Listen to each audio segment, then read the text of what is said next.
नीचे डिस्क्रिप्शन में आपको रिंग थ्योरी की प्लेलिस्ट का लिंक मिल जाएगा। आज हम बात करेंगे ज़ीरो डिवाइज़र के बारे में। इसकी डेफिनेशन देखेंगे, फिर इसके एग्जांपल देखेंगे और एक रिजल्ट भी देखेंगे। ठीक है, तो यहाँ पे पहले डेफिनेशन देख लेते हैं। Let R be a non trivial ring, then a non zero element A belongs to R is said to be a zero divisor from left if there exist non zero B such that A dot B is equals to zero. और ये zero हमारा क्या होता है, ये addition के respect में जो आइडेंटिटी होता है वो होता है। And then B is also referred as zero divisor from right. Basically क्या है कि हम दो एलिमेंट लेंगे ए और बी आर में। ए डॉट बी अगर हमारा ज़ीरो के इक्वल आ जाए, जहाँ पर ना तो ए ज़ीरो हो और ना ही बी। ए डॉट बी अगर हमारा ज़ीरो के इक्वल आ गया तो ए को हम बोलेंगे लेफ्ट ज़ीरो डिवाइज़र और बी को बोलेंगे हम राइट ज़ीरो डिवाइज़र, और सिंपली हम इसको ज़ीरो डिवाइज़र ही बोलेंगे।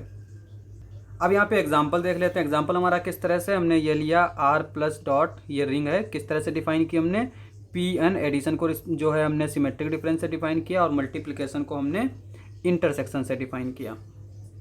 और ये इसमें जो ज़ीरो होता है वो हमारा क्या होता है, फाई होता है। Phi symmetric difference any X is equals to क्या आता है, हमारा एक्स आ जाता है। अब यहाँ पे देखो, नाउ फॉर एनी एक्स जो हमारा क्या हो, नेचुरल नंबर ना हो, यानी एन हमारा ना हो और फाई भी ना हो। यहाँ पे एक्स अगर हमारा एन हो जाएगा, जैसे एक्स हमने अगर ले लिया एन, ठीक है। फाई तो हम वैसे ही नहीं ले सकते, डेफिनेशन है, क्योंकि ए और बी ज़ीरो के इक्वल नहीं होना चाहिए, और यहाँ पे फाई हमारा जो है वो ज़ीरो है। तो एक्स हमने ले लिया एन, एक्स इंटरसेक्शन वाई, ये हमें क्या मिल जाएगा, वाई मिल जाएगा, ठीक है। और वाई हमारा फाई के इक्वल नहीं है, तो ये हमारा फाई के इक्वल नहीं आएगा। तो इसका मतलब ये हुआ कि एक्स हमारा ज़ीरो डिवाइज़र नहीं हो सकता, ठीक है। लेकिन इसके अलावा अगर हम कोई एलिमेंट ले रहे हैं एक्स जो एन के इक्वल नहीं है, और तो हम वाई किस तरह से डिफाइन कर सकते हैं, एन माइनस एक्स, और ये भी हमारा सबसेट होगा एन का। तो इसका मतलब y जो है वो हमारा पी एन का ही एलिमेंट हुआ। अब अगर हम x डॉट वाई देखें तो क्या आएगा, x इंटरसेक्शन y। x हमारा क्या है, कोई भी लें, और उसमें हम n, हम ये y हमारा क्या है, n माइनस एक्स, तो इंटरसेक्शन हमारा क्या आएगा, फाई के इक्वल आ जाएगा। जैसे यहाँ पे देखो, ये अगर हमारा नेचुरल नंबर है, ये हमने x लिया है, ठीक है, तो ये x है, तो ये जो होगा ना, ये n माइनस एक्स होगा, और इसका इंटरसेक्शन इसके साथ क्या आएगा, फाई आएगा। तो इसका मतलब ये हुआ कि every x is zero divisor अगर वो एन के इक्वल नहीं है। अब यहाँ पे जो एन हमने लिया था ये हमारा क्या है, ये पी एन में जो है यूनिटी है। और हमने देखा था, जब हमने यूनिट की डेफिनेशन देखी थी, तो वहाँ पे हमने बताया था कि इसके पास सिर्फ एक ही यूनिट है और वो क्या है, एन। तो इससे हमें एक रिजल्ट मिलता है। रिजल्ट हमारा किस तरह से, units can not be zero divisors as if A is unit, इसका प्रूफ है ये स्टेटमेंट हमारा इतना ही है, unit can not be zero divisor. Unit हम जानते हैं ऐसे एलिमेंट जिसका मल्टीप्लिकेटिव इन्वर्स एग्जिस्ट करता हो, वो हमारे कभी भी ज़ीरो डिवाइज़र नहीं हो सकते। अब प्रूफ देख लेते हैं, as if A is unit, तो और तो हमने लिख लिया A dot B is equals to zero. अब हमने ए को यूनिट लिया है तो इसका मल्टीप्लिकेटिव इन्वर्स भी एग्जिस्ट करेगा, तो हम क्या करेंगे, लेफ्ट साइड में दोनों तरफ ए इन्वर्स से मल्टीप्लाई कर देंगे। ये हो जाएगा A inverse A into B is equals to A inverse into zero is equals to zero, और ये हो जाएगा one dot B is equals to zero, और बी हमारा ज़ीरो के इक्वल आ जाएगा। और डेफिनेशन क्या कहती है कि ए डॉट बी अगर ज़ीरो है तो ना तो ए ज़ीरो होना चाहिए और ना ही बी ज़ीरो होना चाहिए, तब हम बोलेंगे कि ये हमारा ज़ीरो डिवाइज़र है। पर यहाँ पे हमने देखा कि हमें बी जो है वो ज़ीरो के इक्वल मिल गया, तो ये इम्प्लाई करेगा A is not zero divisor. अब यहाँ पे एक और रिजल्ट है। रिजल्ट हमारा किस तरह से कि अगर हमारी रिंग इस तरह से दे रखी हो, in Z every non zero element is either unit or zero divisor.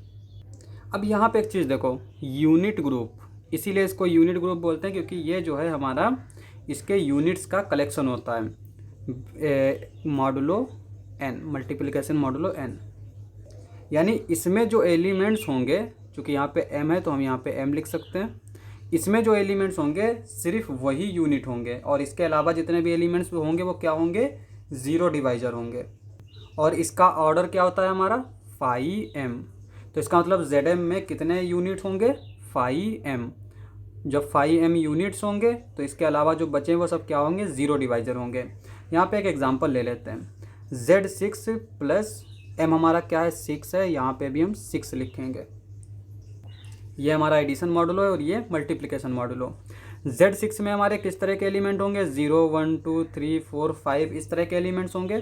अब यहाँ पे देखो हमने 2 और 3 Z6 में लिया, 2 इंटू 3 क्या आ गया, 6 आ गया, और रिमाइंडर क्या बचेगा, 0 बचेगा। तो 2 और 3 क्या हो गए हमारे, ज़ीरो डिवाइजर हो गए। अब यहाँ पे देखो 5 इंटू 5 क्या आ जाएगा, 25, और रिमाइंडर क्या बचेगा, 1 बचेगा। तो यहाँ पे 5 क्या हो गया, यूनिट हो गया। This implies 5 is not zero divisor. Number of units क्या हो जाएंगे हमारे, 5 6, और 5 6 हमारा क्या हो जाएगा, 3 इंटू 2 लिखेंगे, यानी 5 2 5 3, और ये 2 आ जाएगा। और वो कौन से एलिमेंट्स होंगे, एक तो 1 होगा और दूसरा 5 होगा। अब यहाँ पे ज़ीरो डिवाइजर्स कितने बचेंगे, देखो टोटल ऑर्डर कितना है, 6 है। इसमें से हम क्या करेंगे, नंबर ऑफ़ यूनिट्स माइनस कर देंगे और एक ज़ीरो माइनस करेंगे, क्योंकि डेफिनेशन हमारी क्या कहती है कि नॉन ज़ीरो एलिमेंट। तो यहाँ पे इसको हम ज़ीरो को भी बाहर करेंगे, तो यहाँ पे कितने बचेंगे, 3, और वो क्या होंगे, 2 3 4। ये हमारे क्या हैं, ज़ीरो डिवाइजर्स हैं, और ये हमारे क्या हैं, यूनिट्स हैं।